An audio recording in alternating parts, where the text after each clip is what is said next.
Hi guys, ಎಲ್ಲರಿಗೂ ಕೂಡ welcome back ಅಂತಾನೆ ಹೇಳ್ಬೋದು. ನಮ್ಮ ಬಿಗ್ ಬಾಸ್ ಕನ್ನಡ ಸೀಸನ್ 12ರ ಇವತ್ತಿನ ಒಂದು ಇಂಪಾರ್ಟೆಂಟ್ ಆಗಿರುವಂತ ಅಪ್ಡೇಟ್ ಬಂದಿದೆ. ಅದು ಕೂಡ ಈ ವಾರದ ಕಂಪ್ಲೀಟ್ ವೋಟಿಂಗ್ ರಿಸಲ್ಟ್ ಅಂತಾನೆ ಹೇಳ್ಬೋದು. ಅಂದ್ರೆ ಫೈನಲ್ ವೋಟಿಂಗ್ ರಿಸಲ್ಟ್ ನಿಮಗೆಲ್ಲರಿಗೂ ಕೂಡ ಗೊತ್ತಿರುವ ಹಾಗೆ ಮಂಗಳವಾರ ರಾತ್ರಿ 11 ಗಂಟೆಗೆ ವೋಟಿಂಗ್ ಲೈನ್ಸ್ ಗಳು ಆನ್ ಆಗಿದ್ದವು. ಅವತ್ತಿಂದ ಹಿಡಿದು ನಿನ್ನೆ ಶುಕ್ರವಾರ ರಾತ್ರಿ 11 ಗಂಟೆಗೆ ವೋಟಿಂಗ್ ಲೈನ್ಸ್ ಗಳು ಕ್ಲೋಸ್ ಆಗಿವೆ ಅಂತಾನೆ ಹೇಳ್ಬೋದು. ಈ ಒಂದು 2 ರಿಂದ 3 ದಿನದ ಅವಧಿ ಒಟ್ಟಾರೆಯಾಗಿ ಈ 10ನೇ ವಾರದ ಫೈನಲ್ ವೋಟಿಂಗ್ ರಿಸಲ್ಟ್ ಇದಾಗಿರುತ್ತದೆ.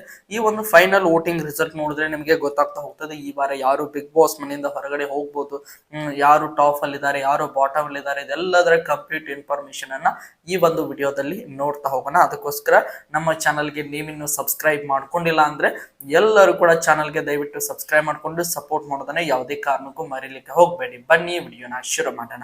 ನಿಮಗೆಲ್ಲರಿಗೂ ಕೂಡ ಗೊತ್ತಿರುವ ಹಾಗೆ ಈ ವಾರ ಬಿಗ್ ಬಾಸ್ ಮನೆಯಿಂದ ಹೊರ ಹೋಗಲು ಒಟ್ಟಾರೆಯಾಗಿ 9 ಜನ ಸ್ಪರ್ಧಿಗಳು ನಾಮಿನೇಟ್ ಆಗಿದ್ದಾರೆ. ಅದರಲ್ಲಿ ಅಭಿ ಆಗಿರ್ಬೋದು, ಸೂರಜ್, ಧ್ರುವಂತ್, ಸ್ಪಂದನ ಅವರಾಗಿರ್ಬೋದು, ರಾಶಿಕಾ, ಮಾಳು, ಕಾವ್ಯ, ನಮ್ಮ ರಕ್ಷಿತಾ ಶೆಟ್ಟಿ ಹಾಗೆ ಗಿಲ್ಲಿ ಅವರು ಒಟ್ಟಾರೆಯಾಗಿ ಈ 9 ಜನ ಸ್ಪರ್ಧಿಗಳು ನಾಮಿನೇಟ್ ಆಗಿದ್ದಾರೆ. ಒಟ್ಟಾರೆಯಾಗಿ ಇನ್ನು ಉಳಿದಿರುವಂತಹ 5 ಜನ ಸ್ಪರ್ಧಿಗಳು ಸೇಫ್ ಝೋನ್ ಅಲ್ಲಿ ಇದ್ದಾರೆ, ಅಂದ್ರೆ ನಾಮಿನೇಟ್ ಆಗಿಲ್ಲ ಅಂತ ಹೇಳ್ಬೋದು. 14 ಜನ ಸ್ಪರ್ಧಿಗಳ ಪೈಕಿ 9 ಜನ ನಾಮಿನೇಟ್ ಆಗಿದ್ದಾರೆ. ಹಾಗಾದ್ರೆ ಈ ವಾರದ ಫೈನಲ್ ವೋಟಿಂಗ್ ರಿಸಲ್ಟ್ ಅಲ್ಲಿ ಯಾರು ಸೇಫ್, ಯಾರು ಡೇಂಜರ್ ಝೋನ್ ಅಲ್ಲಿ ಇದ್ದಾರೆ ಅಂತ ನೋಡ್ತಾ ಹೋಗೋಣ. ಯಾರಿಗೆ ಎಷ್ಟು ಪರ್ಸೆಂಟೇಜ್ ವೋಟ್ಗಳು ಬಂದಿವೆ ಅಂತ ನೋಡ್ತಾ ಹೋಗೋಣ. ಮೊದಲನೇ ಸ್ಥಾನದಲ್ಲಿ ನೋಡ್ತಾ ಹೋಗೋಣ. ಈ ವಾರದಲ್ಲಿ ಒಟ್ಟಾರೆಯಾಗಿ 9 ಜನ ನಾಮಿನೇಟ್ ಆಗಿರುವಂತಹ ಸ್ಪರ್ಧಿಗಳ ಪೈಕಿ ಅತಿ ಹೆಚ್ಚು ವೋಟ್ಗಳನ್ನ ಪಡೆದುಕೊಂಡಿರುವಂತಹ ಮೊದಲನೇ ಸ್ಪರ್ಧಿ ಯಾರು ಅಂತ ನೋಡ್ತಾ ಹೋಗೋದಾದ್ರೆ ಅದು ಬೇರೆ ಯಾರು ಅಲ್ಲ, ನಮ್ಮ ಗಿಲ್ಲಿ ಅವರು ಅಂತ ಹೇಳ್ಬೋದು. ಗಿಲ್ಲಿ ಅವರು ಇವತ್ತಿನ ಒಂದು ವೋಟಿಂಗ್ ರಿಸಲ್ಟ್ ನಲ್ಲಿ ನಂಬರ್ 1 ಪೊಸಿಷನ್ ಅನ್ನ ಪಡೆದುಕೊಂಡಿದ್ದಾರೆ ಅಂತ ಹೇಳ್ಬೋದು. ಒಟ್ಟಾರೆಯಾಗಿ ಈ ವಾರದ ಒಂದು ಎಲ್ಲ ವೋಟಿಂಗ್ ರಿಸಲ್ಟ್ ನಲ್ಲಿ ಕೂಡ ನಾನು ಡೇ ಬೈ ಡೇ ಒಂದು ವೋಟಿಂಗ್ ರಿಸಲ್ಟ್ ಅನ್ನು ಕೂಡ ಮಾಡ್ಕೊಂಡು ಬಂದಿದ್ದೀನಿ. ಅದು ಎಲ್ಲವನ್ನು ಕೂಡ ನೋಡೇ ಇರ್ತೀರಾ ಆಲ್ಮೋಸ್ಟ್ ಆಲ್.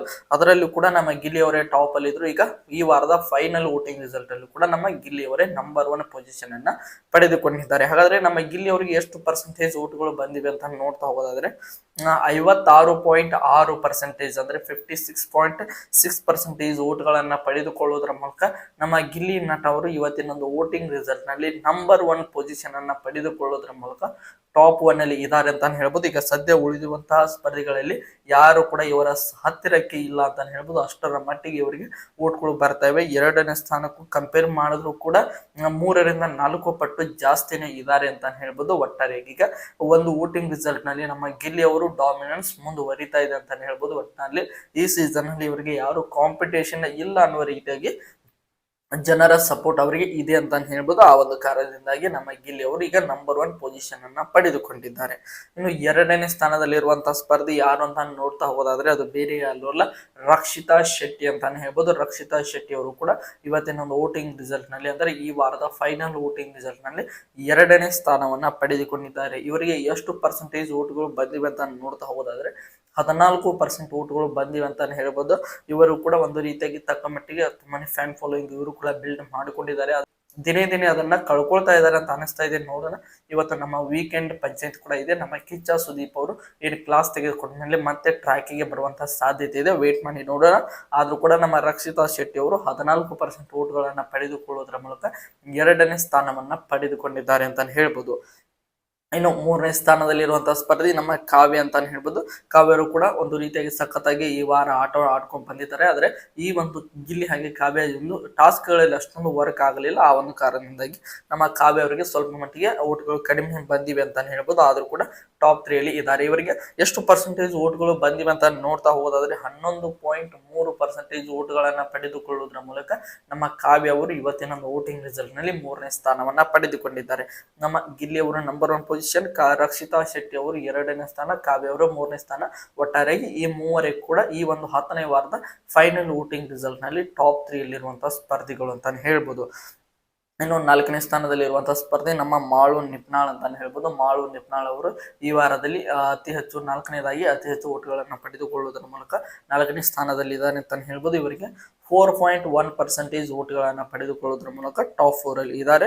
ಆದರೆ ಈ ವಾರದಲ್ಲಿ ಸ್ವಲ್ಪ ಮಟ್ಟಿಗೆ ಟಾಸ್ಕ್ ಗಳನ್ನ ಹೊರತುಪಡಿಸಿದರೆ ಎಂಟರ್ಟೈನ್ಮೆಂಟ್ ಆಗಿರ್ಬೋದು, ಬೇರೆ ಫ್ಯಾಕ್ಟರ್ ಅಲ್ಲಿ ಇವರು ಅಷ್ಟೊಂದು ಕಾಣಿಸಿಕೊಂಡಿಲ್ಲ. ಇವರು ಕೂಡ ಈ ವಾರ 4ನೇ ಸ್ಥಾನದಲ್ಲಿ ವೋಟಿಂಗ್ ರಿಸಲ್ಟ್ ನಲ್ಲಿ ಇದ್ರೂ ಕೂಡ ಈ ವಾರ ಹೊರ ಹೋಗಲು ಅತ್ಯಂತ ಡೇಂಜರ್ ಝೋನ್ ಅಲ್ಲಿ ಇರುವಂತಹ ಸ್ಪರ್ಧಿಗಳ ಪೈಕಿ ಇವರು ಕೂಡ ಒಬ್ರು ಅಂತಾನೆ ಹೇಳ್ಬೋದು.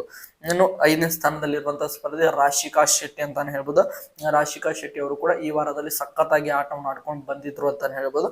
ಆ ಒಂದು ಕಾರಣದಿಂದಾಗಿ ಇವರಿಗೆ 5ನೇದಾಗಿ ಅತಿ ಹೆಚ್ಚು ಓಟ್ಗಳನ್ನು ಬಂದಿವೆ ಅಂತ ಹೇಳ್ಬೋದು. ಇವರಿಗೆ ಬರೋಬ್ಬರಿ 3.8% ಓಟ್ಗಳನ್ನ ಪಡೆದುಕೊಳ್ಳುವುದರ ಮೂಲಕ ನಮ್ಮ ರಾಶಿಕಾ ಶೆಟ್ಟಿ ಅವರು ಇವತ್ತಿನ ಒಂದು ವೋಟಿಂಗ್ ರಿಸಲ್ಟ್ ಅಂದ್ರೆ ಈ 10ನೇ ವಾರದ ವೋಟಿಂಗ್ ರಿಸಲ್ಟ್ ನಲ್ಲಿ ಇವರು 5ನೇ ಸ್ಥಾನವನ್ನ ಪಡೆದುಕೊಳ್ಳುವುದರ ಮೂಲಕ ಸೇಫ್ ಝೋನ್ ನಲ್ಲಿರುವಂತಹ ಮತ್ತೊಬ್ಬ ಸ್ಪರ್ಧಿ ಅಂದ್ರೆ ಅದು ರಾಶಿಕಾ ಶೆಟ್ಟಿ ಅಂತಾನೆ ಹೇಳ್ಬೋದು. ಇನ್ನು 6ನೇ ಸ್ಥಾನದಲ್ಲಿ ಇರುವಂತಹ ಸ್ಪರ್ಧಿ ನಮ್ಮ ಸ್ಪಂದನಾ ಸೋಮಣ್ಣ ಅಂತಾನೆ ಹೇಳ್ಬೋದು. ಈ ವಾರದ ಜಂಟಿ ಕ್ಯಾಪ್ಟನ್ಗಳ ಪೈಕಿ ಇವರು ಕೂಡ ಒಬ್ರು ಅಂತಾನೆ ಹೇಳ್ಬೋದು. ಇವರು ಹಾಗೆ ನಮ್ಮ ಅಭಿಷೇಕ್ ಅವರು ಇವರಿಬ್ಬರು ಕೂಡ ಒಂದು ನಾಮಿನೇಷನ್ ಲಿಸ್ಟ್ ನಲ್ಲಿ ಇದ್ದಾರೆ ಅಂತ ಹೇಳ್ಬೋದು. ಒಟ್ಟಾರೆಗೆ 6ನೇದಾಗಿ ಅತಿ ಹೆಚ್ಚು ಓಟ್ಗಳನ್ನ ಪಡೆದುಕೊಳ್ಳುವುದರ ಮೂಲಕ ನಮ್ಮ ಸ್ಪಂದನಾ ಅವರು ಕೂಡ 3.3% ಓಟ್ಗಳನ್ನ ಇವತ್ತಿನ ಒಂದು ವೋಟಿಂಗ್ ರಿಸಲ್ಟ್ ನಲ್ಲಿ ಪಡೆದುಕೊಂಡಿದ್ದಾರೆ ಅಂತ ಹೇಳ್ಬೋದು. ಇವರು ಕೂಡ ಒಂದು ರೀತಿಯಾಗಿ ಈ ವಾರ ಸೇಫ್ ಝೋನ್ ನಲ್ಲಿ ಇರುವಂತಹ ಸ್ಪರ್ಧೆ ಅಂತ ಅನಿಸ್ತಾ ಇದೆ. ವೇಟ್ ಮಾಡಿ ನೋಡೋಣ ಕಿಚ್ಚನ ಪಂಚಾಯತಿ ಬರೋವರೆಗೆ. ಇನ್ನು 7ನೇ ಸ್ಥಾನದಲ್ಲಿ ಇರುವಂತಹ ಸ್ಪರ್ಧೆ ನಮ್ಮ ಧ್ರುವಂತ್ ಅಂತ ಹೇಳ್ಬೋದು. ಧ್ರುವಂತ್ ಅವರು ಕೂಡ ತುಂಬಾನೇ ಚೆನ್ನಾಗಿ ಆಟವನ್ನು ಆಡ್ಕೊಂಡು ಬರ್ತಾ ಇದ್ದಾರೆ. ದಿನೇ ದಿನೇ ಅವರ ಗ್ರಾಫ್ ಮೇಲೇನೆ ಹೋಗ್ತಾ ಇದೆ ಅಂತ ಹೇಳ್ಬೋದು. ಆದ್ರೂ ಕೂಡ ಒಂದು ಪ್ರೀವಿಯಸ್ ಇಯರ್ ನ ಒಂದು ಮೈಂಡ್ ಸೆಟ್ ಅಲ್ಲಿ ಜನರ ಮೈಂಡ್ ಸೆಟ್ ಅಲ್ಲಿ ಇರುವಂತ ಕಾರಣ ಆದ್ರೂ ಕೂಡ ಇವರು 7ನೇದಾಗಿ ಅತಿ ಹೆಚ್ಚು ಓಟ್ಗಳನ್ನ ಪಡೆದುಕೊಳ್ಳುವುದರ ಮೂಲಕ ಅಂದ್ರೆ 2.8% ಓಟ್ಗಳು ನಮ್ಮ ಧ್ರುವಂತ್ ಅವರಿಗೆ ಬಂದಿವೆ ಅಂತ ಹೇಳ್ಬೋದು. ಆ ಒಂದು ಕಾರಣದಿಂದಾಗಿ ಇವರು 7ನೇ ಸ್ಥಾನವನ್ನ ಪಡೆದುಕೊಂಡಿದ್ದರೂ ಕೂಡ ಬಾಟಮ್ 3 ಅಲ್ಲಿ ಇರುವಂತಹ ಸ್ಪರ್ಧೆ ಅಂತಾನೆ ಹೇಳ್ಬೋದು. ಇನ್ನು 8ನೇ ಸ್ಥಾನದಲ್ಲಿರುವಂತಹ ಸ್ಪರ್ಧಿ ಸೂರಜ್ ಅಂತ ಹೇಳ್ಬೋದು. ಸೂರಜ್ ಅವರು ಎಂಟ್ರಿ ಕೊಟ್ಟ ಸಮಯದಲ್ಲಿ ಇವರ ಮೇಲೆ ತುಂಬಾನೇ ಎಕ್ಸ್ಪೆಕ್ಟೇಷನ್ ಇತ್ತು. ಇವರು ಕೂಡ ದಿನೇ ದಿನೇ ಅದನ್ನ ಡೌನ್ ಮಾಡ್ಕೊಂಡೇ ಬರ್ತಾ ಇದ್ದಾರೆ ಅಂತ ಹೇಳ್ಬೋದು. ಏನು ಕೂಡ ಜನರ ಮೈಂಡ್ ಅಲ್ಲಿ ರಿಜಿಸ್ಟರ್ ಆಗೋ ತರ ಯಾವುದೇ ಟಾಸ್ಕ್ ಗಳಾಗಿರ್ಬೋದು, ಯಾವುದೇ ಎಂಟರ್ಟೈನ್ಮೆಂಟ್ ವಿಭಾಗದಲ್ಲಿ ಕೂಡ ಏನು ಕೂಡ ಮಾಡ್ತಾ ಇಲ್ಲ ಅಂತ ಹೇಳ್ಬೋದು. ಆ ಒಂದು ಕಾರಣದಿಂದಾಗಿ ಇವರು ಕೂಡ ದಿನೇ ದಿನೇ ಡೌನ್ ಆಡ್ಕೊಂಡೇ ಬರ್ತಾ ಇದ್ದಾರೆ ಅಂತ ಹೇಳ್ಬೋದು. ಆ ಒಂದು ಕಾರಣದಿಂದಾಗಿ 8ನೇ ಸ್ಥಾನದಲ್ಲಿ ಇದ್ದಾರೆ ಅಂತ ಹೇಳ್ಬೋದು. ಇವರಿಗೆ ಕೇವಲ 2.3% ಓಟ್ಗಳು ಬಂದಿವೆ ಅಂತ ಹೇಳ್ಬೋದು. ಇವರು ಇನ್ನೂ ಆಡುವಂತ ಪೊಟೆನ್ಶಿಯಲ್ ಇದ್ರು ಕೂಡ ನೋಡೋಣ ಇವತ್ತಿನ ವೀಕೆಂಡ್ ಆದ್ಮೇಲೆ ಯಾವ ರೀತಿಯಾಗಿ ಆಡ್ಕೊಂಡು ಹೋಗ್ತಾರೆ ಅಂತ. ಆದ್ರೂ ಕೂಡ ಇವರು ಬಾಟಮ್ 3 ಅಲ್ಲಿ ಇರುವಂತ ಮತ್ತೊಬ್ಬ ಸ್ಪರ್ಧಿ ಅಂತಾನೆ ಹೇಳ್ಬೋದು. ಇನ್ನು ಲಾಸ್ಟ್ ಪೊಸಿಷನ್ ಅಂದ್ರೆ 9ನೇ ಸ್ಥಾನದಲ್ಲಿರುವಂತಹ ಸ್ಪರ್ಧಿ ಈ ವಾರ ಬಿಗ್ ಬಾಸ್ ಮನೆಯಿಂದ ಹೊರಹೋಗಲು ಅತಿ ಹೆಚ್ಚು ಡೇಂಜರ್ ಝೋನ್ ಅಲ್ಲಿ ಇರುವಂತಹ ಸ್ಪರ್ಧೆ ಅಂದ್ರೆ ನಮ್ಮ ಅಭಿಷೇಕ್ ಅಂತಾನೆ ಹೇಳ್ಬೋದು. ಅಭಿಷೇಕ್ ಅವರಿಗೆ ಎಷ್ಟು ಪರ್ಸೆಂಟೇಜ್ ಓಟ್ಗಳು ಬಂದಿವೆ ಅಂತ ನೋಡ್ತಾ ಹೋಗೋದಾದ್ರೆ 1.8% ಓಟ್ಗಳನ್ನ ಪಡೆದುಕೊಳ್ಳುವುದರ ಮೂಲಕ ನಮ್ಮ ಅಭಿಷೇಕ್ ಅವರು ಈ ವಾರದ ಬೇರೆ 8 ಜನರಿಗೆ ಕಂಪೇರ್ ಮಾಡಿದ್ರೆ, ನಾಮಿನೇಟ್ ಆಗಿರುವಂತಹ ಸ್ಪರ್ಧಿಗಳಿಗೆ ಕಂಪೇರ್ ಮಾಡಿದ್ರೆ ಅತಿ ಕಡಿಮೆ ಓಟ್ಗಳನ್ನ ಪಡೆದುಕೊಳ್ಳುವುದರ ಮೂಲಕ 9ನೇ ಸ್ಥಾನದಲ್ಲಿ ಈಗ ಸದ್ಯದ ಒಂದು ವೋಟಿಂಗ್ ರಿಸಲ್ಟ್ ನಲ್ಲಿ ಅಭಿಷೇಕ್ ಅವರು ಇದ್ದಾರೆ ಅಂತ ಹೇಳ್ಬೋದು. ಅದರ ಜೊತೆಗೆ ಈ ವಾರದ ಕ್ಯಾಪ್ಟನ್ ಕೂಡ ಆಗಿದ್ದಾರೆ ಅಂತ ಹೇಳ್ಬೋದು. ಇನ್ನು ಬಿಗ್ ಬಾಸ್ ಹಿಸ್ಟ್ರಿಯನ್ನ ಎಲ್ಲರೂ ಕೂಡ ಗಮನಿಸಿ ನೋಡಿದ್ರೆ ಕ್ಯಾಪ್ಟನ್ ಆದವರು ಮುಂದಿನ ವಾರಕ್ಕೆ ಆಟೋಮೆಟಿಕಲಿ ಸೇವ್ ಆಗ್ತಾನೆ ಹೋಗ್ತಾ ಇದ್ದಾರೆ. ಈ ವಾರದಲ್ಲಿ ಬಿಗ್ ಬಾಸ್ ಹಿಸ್ಟ್ರಿಯಲ್ಲಿ ಏನಾದ್ರೂ ಒಂದು ಚೇಂಜಸ್ ಆಗ್ತದಂತ ವೇಟ್ ಮಾಡೋಣ. ಯಾಕಂದ್ರೆ ಇಬ್ಬರು ಕ್ಯಾಪ್ಟನ್ ಇರುವ ಪೈಕಿ ಅಭಿಷೇಕ್ ಅವರು ಹೋದ್ರು ಕೂಡ ಸ್ಪಂದನ ಅವರು ಕ್ಯಾಪ್ಟನ್ ಆಗಿ ಮುಂದುವರಿಯುವಂತ ಸಾಧ್ಯತೆ ಇದೆ. ಅಕಸ್ಮಾತ್ ಇಬ್ಬರನ್ನು ಕೂಡ ಜೋಡಿ ಕ್ಯಾಪ್ಟನ್ ಆಗಿ ನೋಡ್ಬೇಕು ಅಂತ ಅನ್ಕೊಂಡು ಬೇರೆ ಉಳಿದಿರುವಂತಹ ಸ್ಟ್ರಾಂಗ್ ಸ್ಪರ್ಧಿಗಳ ಪೈಕಿ ಒಬ್ಬರು ಕೂಡ ಬಿಗ್ ಬಾಸ್ ಮನೆಯಿಂದ ಔಟ್ ಆಗುವಂತ ಸಾಧ್ಯತೆ ಇದೆ. ನೋಡೋಣ ನಮ್ಮ ಅಭಿಷೇಕ್ ಹಾಗೆ ನಮ್ಮ ಯಾರು ಹೋಗ್ತಾರೆ ಅಂತ ಎಲ್ಲರೂ ಕೂಡ ವೇಟ್ ಮಾಡಿ ನೋಡೋಣ. ಒಟ್ಟಿನಲ್ಲಿ ವೋಟಿಂಗ್ ರಿಸಲ್ಟ್ ಪ್ರಕಾರ ನೋಡಿದ್ರೆ ಅಭಿಷೇಕ್ ಅವರು ಹೋಗುವಂತಹ ಸಾಧ್ಯತೆ ಜಾಸ್ತಿ ಇದೆ. ಅಕಸ್ಮಾತ್ ಏನಾದ್ರು ಬೇರೆ ವಿಚಾರಗಳನ್ನ ಗಮನಿಸಿ ನೋಡಿದ್ರೆ ಬೇರೆ ಒಬ್ಬ ಸ್ಟ್ರಾಂಗ್ ಕಂಟೆಸ್ಟೆಂಟ್ ಇವರ ಬಿಗ್ ಬಾಸ್ ಮನೆಯಿಂದ ಔಟ್ ಆಗುವಂತ ಸಾಧ್ಯತೆ ಕೂಡ ಇದೆ ಅಂತ ಹೇಳ್ಬೋದು. ಒಟ್ಟಾರೆಗೆ 9 ಜನರ ವೋಟಿಂಗ್ ರಿಸಲ್ಟ್ ಈ ರೀತಿ ಇದೆ. ನಿಮ್ಮ ಪ್ರಕಾರ ಈ ವಾರ 9 ಜನ ಸ್ಪರ್ಧಿಗಳ ಪೈಕಿ ಯಾರು ಈ ವಾರ ಬಿಗ್ ಬಾಸ್ ಮನೆಯಿಂದ ಹೊರಗಡೆ ಹೋಗ್ಬೇಕು ಎಂಬುದನ್ನು ನೀವು ಕಮೆಂಟ್ ಬಾಕ್ಸ್ ಅಲ್ಲಿ ಕಮೆಂಟ್ ಮಾಡಿ. ಅದರ ಜೊತೆಗೆ ಇದೇ ರೀತಿಯಾಗಿ ಬಿಗ್ ಬಾಸ್ ಸೀಸನ್ 12ರ ಪ್ರತಿಯೊಂದು ಅಪ್ಡೇಟ್ ಗಳನ್ನ ಪಡೆಯಲು ನಮ್ಮ ಚಾನಲ್ಗೆ ಸಬ್ಸ್ಕ್ರೈಬ್ ಮಾಡ್ಕೊಂಡು ಸಪೋರ್ಟ್ ಮಾಡಿ. ಮತ್ತೆ ಮುಂದಿನ ವಿಡಿಯೋದೊಂದಿಗೆ ಮತ್ತೆ ಬಿಗ್ ಬಾಸ್ ನ ರಿಲೇಟೆಡ್ ಹಲವಾರು ಅಪ್ಡೇಟ್ಗಳು ಇವತ್ತು ಬರ್ತಾ ಹೋಗ್ತಾ ಅದರ ಬಗ್ಗೆ ನಿಮ್ಗೆ ಅಪ್ಡೇಟ್ ತಿಳಿಸ್ಕೊಡ್ತಾ ಹೋಗ್ತೇನೆ ಅಂತ ಹೇಳ್ತಾ ಈ ವಿಡಿಯೋನ ಮುಗಿಸ್ತಾ ಇದ್ದೀನಿ. ಎಲ್ಲರಿಗೂ ಕೂಡ ಧನ್ಯವಾದಗಳು. ಹೀಗೆ ಸಪೋರ್ಟ್ ಮಾಡ್ತಾ ಇರಿ, ಲೈಕ್ ಮಾಡಿ, ಶೇರ್ ಮಾಡಿ, ಹಾಗೆ ಸಬ್ಸ್ಕ್ರೈಬ್ ಮಾಡ್ಕೊಳ್ಳಿ. ಮತ್ತೆ ಮುಂದಿನ ವಿಡಿಯೋ ಸಿಗೋಣ. ಎಲ್ಲರಿಗೂ ಕೂಡ ಧನ್ಯವಾದಗಳು.